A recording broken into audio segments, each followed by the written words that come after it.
Hello, everybody, and thank you very much for joining us for this webinar today, brought to you by SINC USA and Shape Security, now part of F5. My name is Jason Senemore, the Chief Product Officer here at SINC, and I'm delighted to be joined today by a panel of security experts for a very candid discussion on the shifting front line of digital fraud. As online activity increases and digital footprints expand, so too does the overall application attack surface. And 2020 has been marked by soaring data breaches, leaks, new attack patterns, and phishing scams related to COVID-19. This pandemic has compounded application fraud and abuse and greatly accelerated consumer digital adoption and consequently business digital transformation. During this session, we'll cover a range of topics and how the fraud rhetoric has really adapted to encompass a new converged approach and one that persists and correlates security defenses to essentially better enable business results. As I mentioned, I'm joined by a fantastic panel, which I have the pleasure of introducing to you right now. First and foremost is Mr. Rocco Grillo, the Managing Director of Global Cyber Risk and Incident Response Investigation Services at Alvarez Marsal. Hey there, Rocco. Thanks for having me. Doing well. Thank you. Pleasure to have you. Nikk Gilbert, the Chief Information Security Officer for Cherokee Nation Businesses. Hello there, Nick. Good afternoon, Jason. Hello, sir. Partha Sarathy, the Global Fraud Architect for Shape Security, now part of F5. Hey there, Partha. Hey, Jason. Thanks for having me. No worries. Thanks for joining us from Canada today. And last but by no means least, Mr. Nigel Gardner, the Cyber Threat Intelligence and Vulnerability Manager at MGM Resorts International. So not to waste any more time, I'm going to dive straight in here. And really for the benefit of this discussion and the attendees in general, I just want to kind of take things back a little bit. Obviously pre-pandemic world. As we mentioned, fraudulent attacks, cyber attacks have been evolving, and the rate of this evolution has certainly accelerated during the last few months. But I want to really start by just kind of getting a general idea on what the most common forms of attacks have been in recent years. And Partha, I'm going to come to you first with this. As an individual who communicates and speak with security leaders from all types of organizations across so many different industries, can you just kind of give us a bit of an overview of some of the most common forms of attacks that you've obviously seen up until now, really? Yeah, sure. So what we are seeing across our client base is, of course, there has been rising, two types of fraud types, I would say, attacks. One is using automation to using leaked credentials to break into the system. We see across our client base automation anywhere between 60% and above to one of our clients, we saw 99% automation actually, right? 99% automation using data breaches and linked credentials to get into the system. Yeah, that's the record so far that we have had, infamous record, right? That's one. What we are seeing recently is also a lot of human fraud activities, human labor form activities, primarily. If you look at a fraud world, like I used to run fraud for one of the big banks, and a lot of the fraud coming in are essentially human labor forms primarily. You use bot to break in. After that, you get sophisticated human fraud to go and steal data set. So that's certainly, we're seeing a lot of that. And especially with rising COVID, see a lot of smishing attacks, phishing attacks, people fooled into feeling that it's a lookalike website.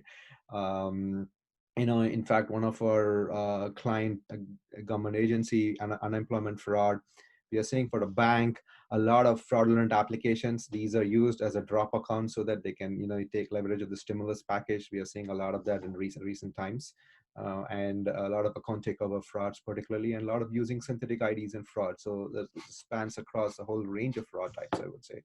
Yeah, primarily across different industry verticals. Fantastic. Thank you very much. And Rocco, going to come over to you here and ask you, in your, I suppose, opinion and what you're seeing in general and your own expertise, how have you seen these attacks evolving, and how have these attacks evolved? I'll say, especially in my role and, just things that we've worked with in the industry, twofold. While there's, the advisory and the trend side of things, we've got teams that we've been helping clients right through the pandemic itself. The attacks obviously didn't stop.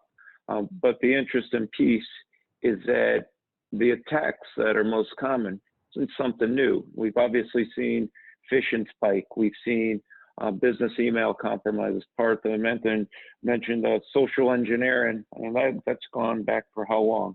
How many companies are already doing phishing attacks, not just recently, I shouldn't say, exercises, not attacks on themselves, but more and more. And I think what we really have is worlds colliding here is that in the blink of an eye, companies, hundreds of people, thousands of employees, even bigger, have gone work from home, work from anywhere in the blink of an eye.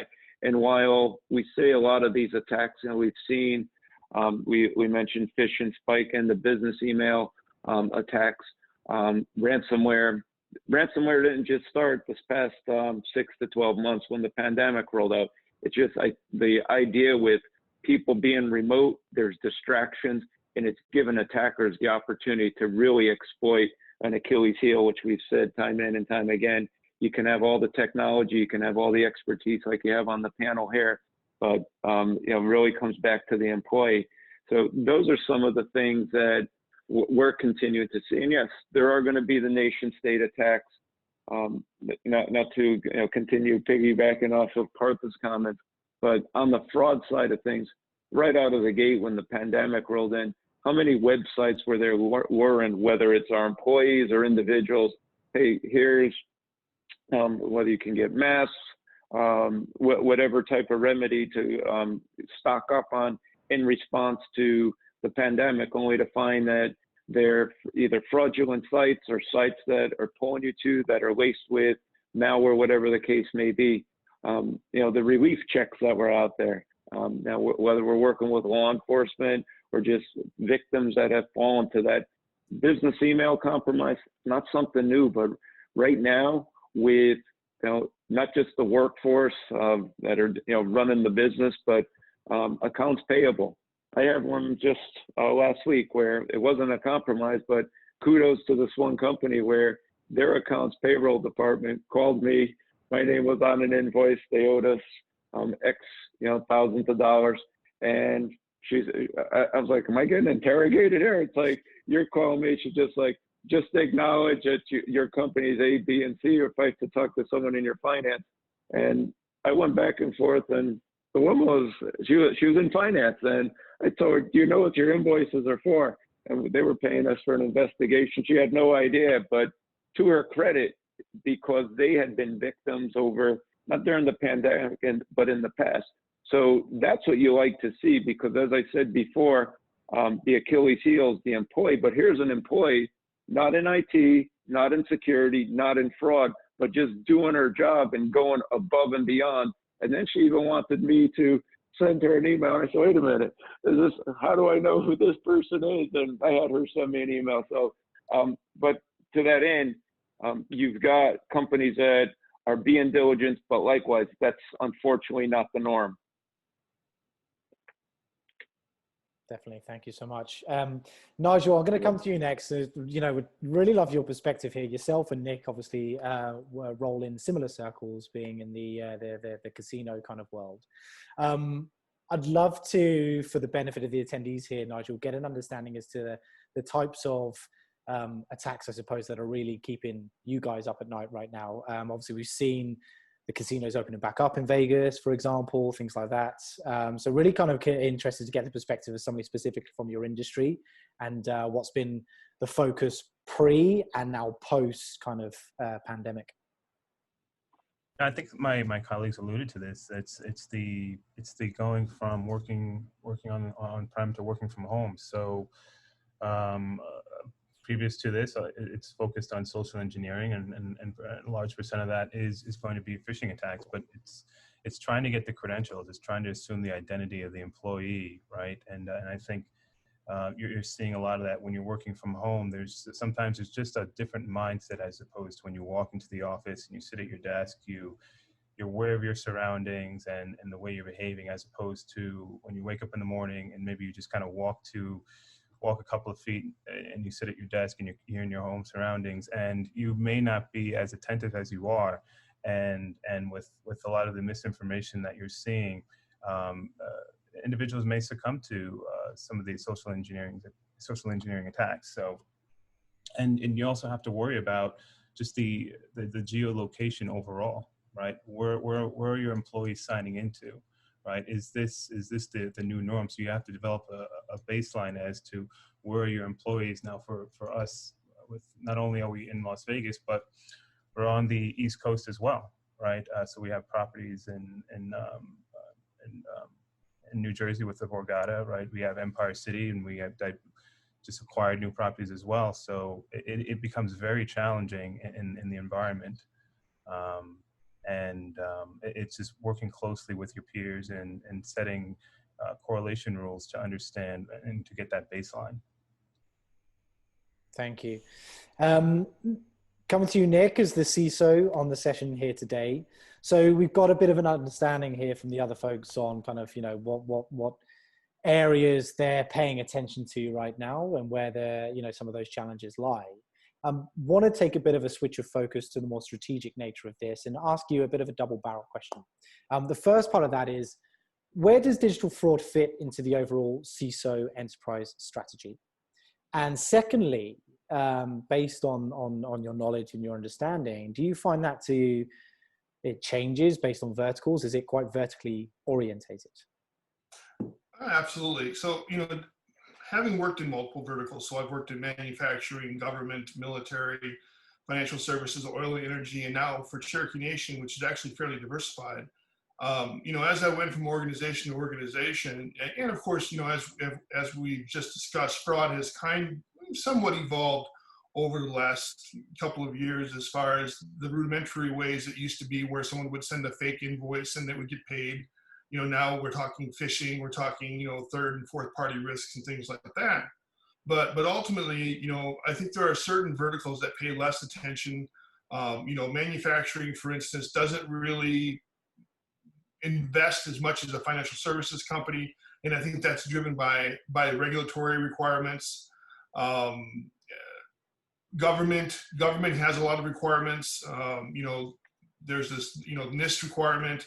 There's a PCI requirement. There's a lot of different regulatory requirements that would, take you to a place where you can engage to get funding to create a digital fraud program, to create kind of an environment of what we call digital trust, specifically for our customers. As you mentioned, from a casino perspective, we want to make sure, our reputation is really important, as most companies are. But when we're dealing with our customers on a daily basis, we want them to feel, that we're providing them with that added extra security, whether it's health, protection from COVID by cleaning our machines or what have you from that perspective, or protecting their data from their club cards or different types of casino benefit cards in that way as well. So I really think that it's some of the verticals are catching up. The manufacturing, I think several years ago they were behind the power curve, but I think they're much more advanced now, but still not where they need to be. So yeah, all in all, I would say that the more regulated you are, the more attention is paid, unless something bad happens.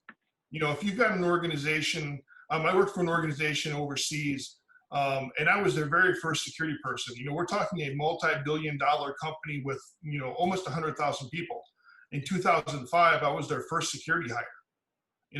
So it's really, and that was a manufacturing company. But the reason, they had this massive breach, and they're like, oh, hey, we need to get some security. How do we do that? So it really depends upon, the scenario and where they are in their overall maturity journey.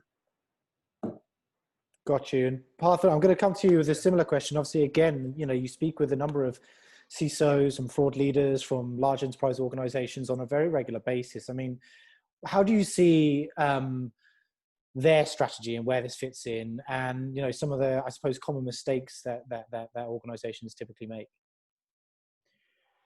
Yeah, sure. At the top of the mind, one of the things that we're noticing is it's a pretty siloed approach to solving the fraud problem or even security problem. So you would have typically CISOs responsible from a security perspective, and you have the fraud teams primarily looking at dollar loss and losses, basically responsible for the dollar loss. What we are seeing is the emergence of fusion teams to cut across the whole chain, and that is happening from an organization perspective. But I think from a market perspective, essentially what it means is the user really doesn't care who's solving my problem. They just want a good user experience, right? And so a lot of the organization are focusing on fraud. That's very critical. At the same time, security and fraud are not at the cost of user experience, right? It's really important to know that, when you solve the security and fraud problem, you're actually balancing user experience. In fact, a lot of the interest that we are seeing of late is our whole approach to the whole thing is that, there's a lot across industry, as I told you, we are seeing a lot of automation, 90+ automation. So you remove this automation, and what's actually left with is his human activity primarily, right? And what we generally call them as a good human or a bad human, right? First thing is, are you a bot or are you a human, right? Once we have taken care of the problem, are you a good human or are you a bad human? Are you still a good human or are you still a bad human, right? So we look at it from that perspective, and that's essentially where the fraud is coming in. The fraud solution is essentially to help identify the fraud patterns. The fraud patterns shifts across, and this is, this could be channel. It could be across all channels, right? One is we are focused on digital channel, but of course, if you step back and look at it, there's a need to do cross channel solution as well. So once you're able to take care of the fraud problem at the digital channel primarily, what you're left with is, are you a good customer? So with the good customer, it's important that it's not enough to say, are you a good customer? Like, it's also important to make sure that the user experience is smooth. We are noticing, like, across our industry client base, around 10 to 15% of the customers are having hard login friction.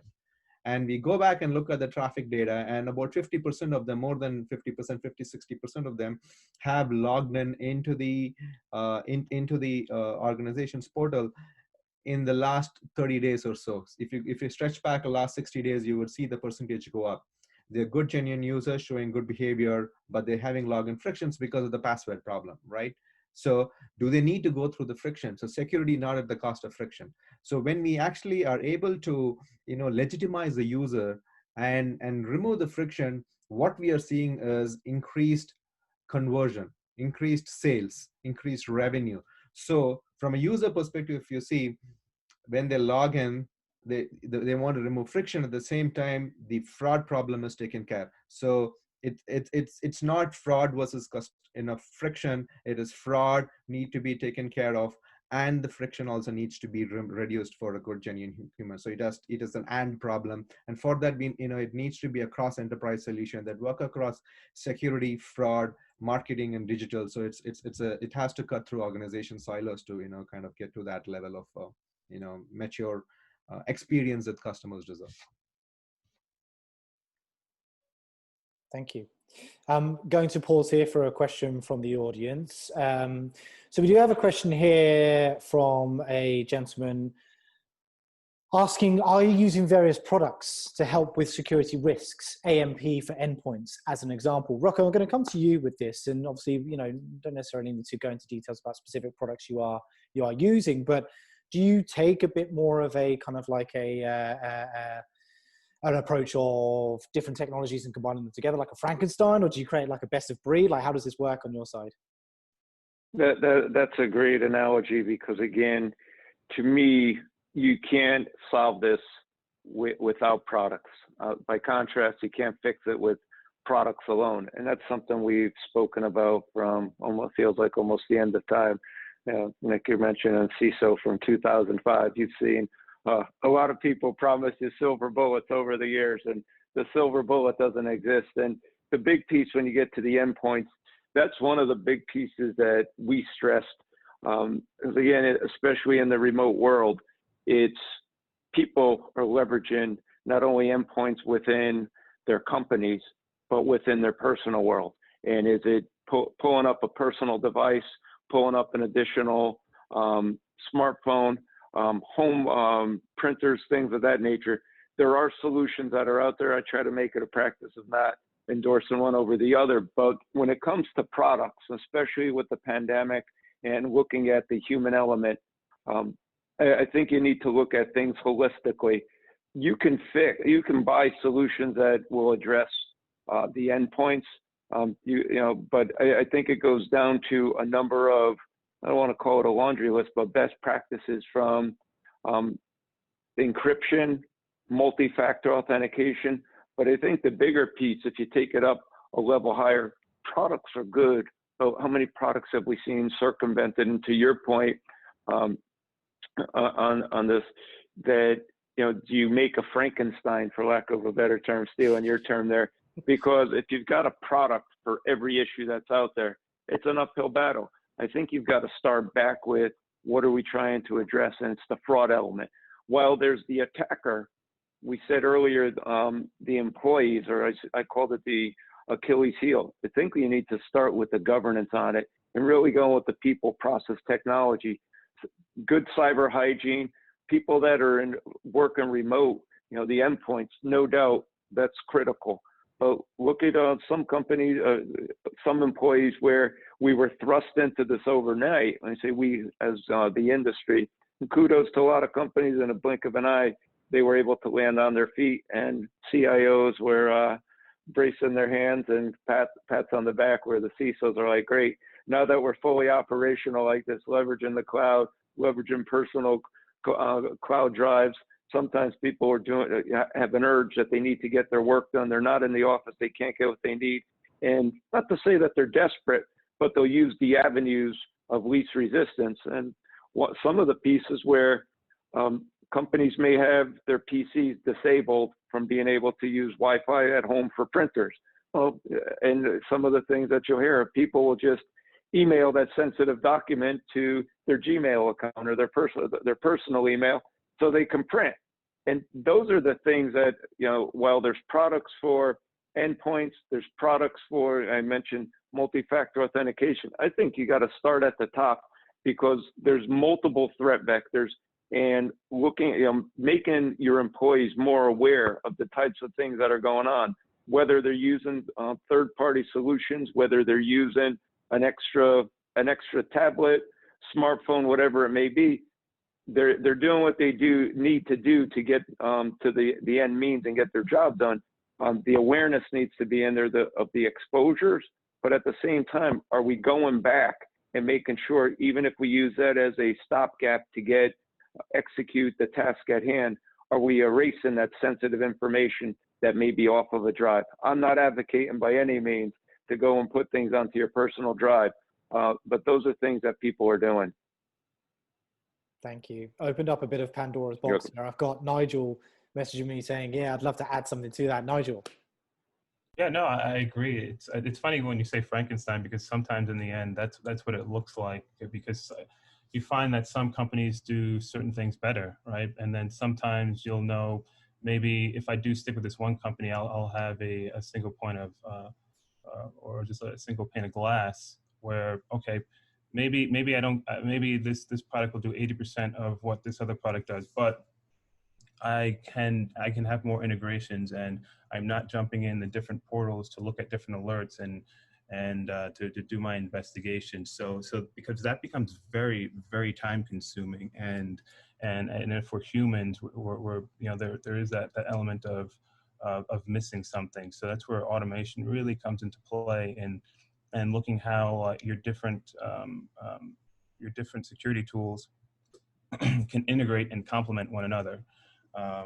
And I think there's also something to be said about your internal, being able to map out your internal environment, but then also looking at your external environment, right? Your overall, like the threat landscape of digital risk, right? Because as MGM, we do a lot of mergers and acquisitions. We acquired a couple of resorts. We also have our divestitures.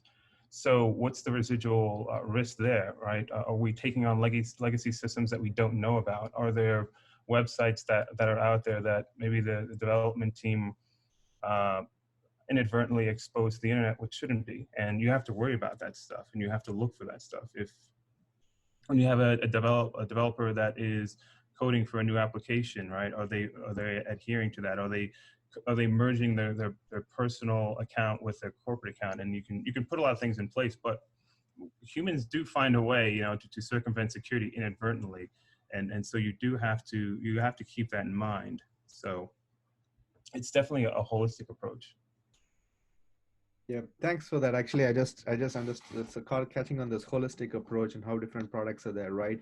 I mean, that's exactly true. I mean, I would actually, in fact, encourage like CISO to kind of think. I'll give you an example. We have been talking to one of a large retailer, North American retailer, and the CISO right now is just not trying to solve an automation problem from a security point of view, but also solve a fraud problem, helping save millions of dollars for them, and also help improve revenue using the business units. And you need a single platform like so I would encourage most of the we see a little bit of a thinking around and how the CISOs are transforming themselves to be business enabler rather than cost centers, right? Impacting both the top line and bottom line of the organization primarily. And that is this holistic approach to solving the organizational need to reduce fraud and improve revenue, reduce fraud, reduce customer friction, and thereby impact the revenue side of the equation, right? And a single platform that can do that, right? And Shape, interestingly, has that platform, but I'm sure it's not about Shape, but essentially it's about bringing that holistic approach that cuts across organization silos to be able to solve this holistic problem. Yeah, and I'm just going to add to that because like we are a Shape customer, right? And one of the things where you're trying to sell, and it wasn't, I'm not trying to sell anything on here, but it's more of having that working group, and you use the word fusion, right? And it's a nice word for like also for working group, where you're reaching out to different teams and saying, okay, we want to be an enabler and we want to protect you, and here's how, looking at like the latency or the user experience and how it's being impacted. So one way when we go to our DMP team and saying, all right, well, right now you're probably operating, if this were an engine, you're probably operating at 8,000 RPMs and the engine only goes up to 9,000, right? Maybe we want to operate at 5. So that way there is some leeway in case something does happen, because there's a lot of botnet traffic that's coming through and it's taking up a lot of our resources. So when we have to do an investigation, there is a lot of time constraints and a lot of resources put into that. And once you alleviate that through your security controls, it puts a lot of people at ease, but then it also builds trust within the different groups and saying, hey, we're here to help you out. We can implement security to the point where we're improving the user experience, right? And we're also supporting your operation. We're not limiting it. So I think that's something to have those conversations, right? And we believe in people-centric, where it is the individual that is the most important. So technology is there, it's an enabler, but it revolves around the individual and making them, when they come to work, that, hey, we can support them and we can do it in a very responsible way that everyone is able to achieve their goals. Great. Hey, Nikk, we're going down the rabbit hole here. Do you want to jump in and get in on the act? Yeah, I got a couple of things I want to cover. I love what everybody's saying. It really resonates with me. I just wanted to talk about two things. First, about the whole what we used to call, and still many of us do call, defense in depth. Being able to create that environment of layered security tools in the enterprise. So you start at your user. Your user is sometimes your first, last, and only line of defense against the worst bad guys around. So you've got to make sure that you're training them. Then you're looking at your endpoint. Is it encrypted? Do you have antivirus? Do you have, like we're talking, you said AMP, some type of advanced endpoint threat protection detection software on your system? And then you've got to look at your internal network. Are you using some type of DLP protection? Are you using some type of network protection? Are you using a tool that segments off your network as well? Then you look at your DMZ, and then you want to protect your people as they go out into the world. So you use tools like Umbrella, which is used to be OpenDNS, and things like that. So I think it's really hard to have one vendor and one pane of glass. I mean, Cisco tries to do it, but in my experience, whether it's a CrowdStrike or a Carbon Black or Cyber Reason or Cisco AMP, You just have to find what's right for the organization and the current infrastructure. The second point I want to make is probably something I'm really passionate about, and that's something that Nigel and Partha were talking about as well, and that's the business. Anytime that a CISO can affect the bottom line of a company, it is a glorious thing, if you will. It really is, because we've always been considered a cost center. We add cost to all the projects, to the business, and at the end of the day, sometimes there was the stigma many years ago about CISOs being the office of no. No, you can't do this. No, you can't. Well, I think that's changed. I think a lot of CISOs today are business oriented. We're looking at the bottom line. We're trying to figure out how we can, add value and how we can help the business make money. Setting them up for success in advance for a certain type of certification that will enable the organization to be able to realize more revenue and things like that. Of course, ROI through risk avoidance is fantastic, but when you can actually impact the bottom line, that to me is the ultimate achievement as a CISO. Love that comment. Yeah, we've heard the abominable no man of a CISO in the past, right? And personally, just to kind of add to that myself, having been exposed to so many different conversations from folks just like yourselves over the years, I actually think that security is an extreme enabler of innovation within organizations when it's done correctly, right? A lot of people look at it as a barrier when you're trying to achieve certain business results, when reality is, if you can get the security strategy correct, and you kind of take that into consideration at every single stage, I think that opens up more doors for you. If you know how creative you can be with, for example, the data you've captured, knowing that it's secure, for example, it allows you to get even more innovative, right, Nikk? Right, and one more thing, that's if the organization allows you to behave in that way. I mean, there are a lot of organizations out there that, CISOs report to somebody who reports to somebody who reports to somebody else.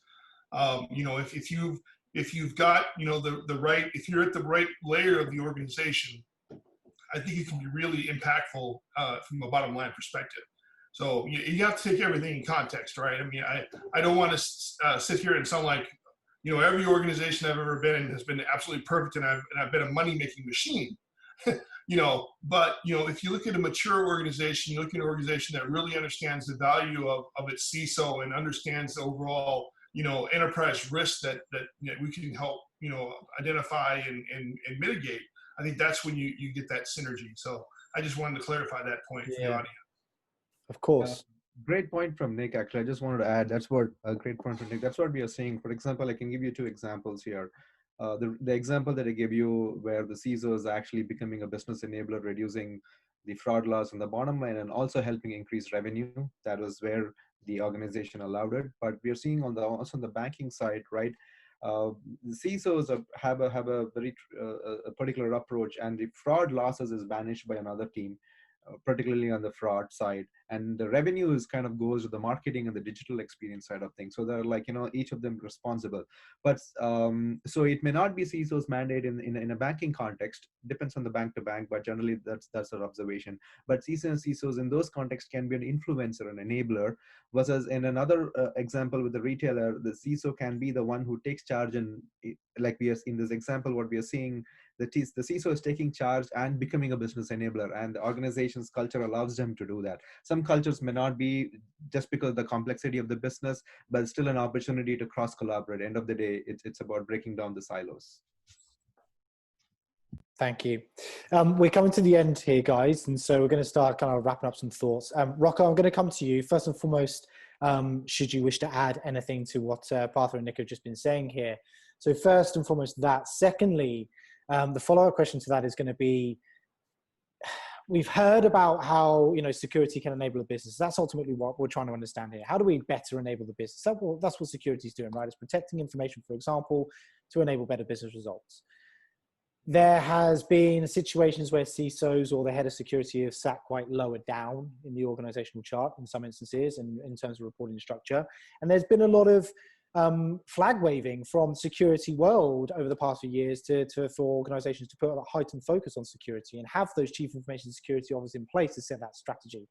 So first and foremost, anything you'd like to add to the comments? Secondly, Sure. Has the current climate given more weight to this argument of how important security is? Well, I won't answer that one, but I'll say without question. Let me go to the first one. Yeah. On all the points that Nikk, Partha, and Nigel mentioned, just what we've been talking about overall. There are some sophisticated attacks and nation-state attacks, but a lot of the things we're seeing now are, in a lot of instances, basic blocking and tackling. I just go back to, if you look at things holistically, especially the points about the business, companies need to identify their most critical assets and work from reverse order with the governance side. You can't protect everything, but if you know your most critical assets and run through scenarios, whether it's tabletop exercises, red teaming, blue teaming, resilience type, threat hunting type activity, that's going to help you not only, I think the word prevent has to get thrown out along with the silver bullet. It's mitigating the damages, risk management, and to that end, if you've identified your most critical assets, while you can't protect everything, where's the most damage to the company? Nikk, you had mentioned earlier from manufacturing versus regulatory measures in the financial services world. They're a large consumer product manufacturer. You could probably figure out who it is, but I'm not in a position. I don't have bank data, I don't have healthcare data, I don't have credit card data. But let me tell you, if there's an attack on our manufacturing plant supply chains and we can't deliver toothpaste to all of our top retailers that are out there, we may not be fined by the regulators. Nothing's going to get the executive team's attention faster, the board, their shareholders, than something like that, not to mention the reputation. Probably went a little longer on that one, but it's something that I think pulled us all together. The point you said, where are we going from here and what are organizations going to do in response to this?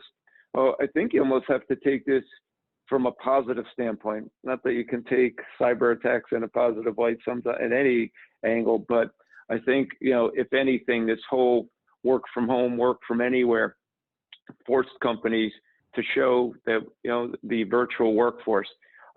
You look at the buzzword digital transformation that's continuing to be kicked around. 5+ years ago, some of the leading companies jumped in and embraced the cloud. If companies haven't jumped on the cloud by now, they better do it fast. And to the point of the CISOs becoming to the business, there's digital transformation. Well, if we haven't done it now, let's jump on the bandwagon now. This is where the CISO has their opportunity to jump in, not just to ensure that things are being protected, but align with the chief innovation officers. Not every company is going to have it, but innovation on the business side, the chief marketing officers, they're looking at the things not only like we're talking about with endpoint security or antivirus or incident response, but taking their businesses to the next level. There are so many companies that are going to have to transform out of this. Not so much that they have to, but we're not going to be in the environments, thousands of people at one location. I don't have the crystal ball, but at the same time, we're going to have to adapt new technologies. We can't just jump into the fire. Hey, this is great technology. It's cutting edge. We need to look at the risks that are involved.